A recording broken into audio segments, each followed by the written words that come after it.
मैं ढाका के सबसे व्यस्ततम बाज़ारों में से एक में से पहुंचा हूं और आम दिनों के मुकाबले यहां भी लोगों की चहल पहल काफ़ी कम हो गई है।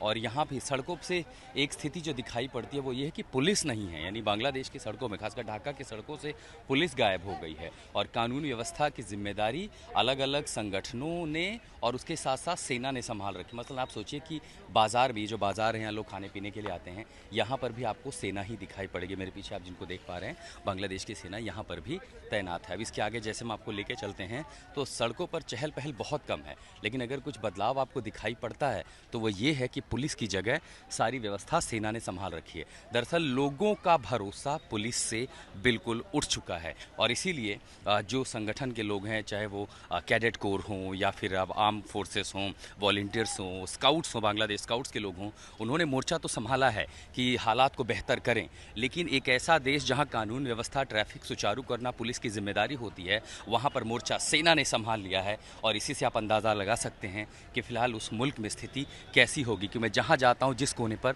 मुझे सिर्फ और सिर्फ आप वहां पर सेना के लोग दिखाई पड़ रहे हैं। और ये ढाका सिटी में, ये राजधानी की ये तस्वीर है, तो आप समझ सकते हैं कि जो अंदरूनी इलाके होंगे वहाँ पर स्थिति कैसी होगी। एक ऐसा देश जहाँ पुलिस ही शहर छोड़ करके लापता हो गई है।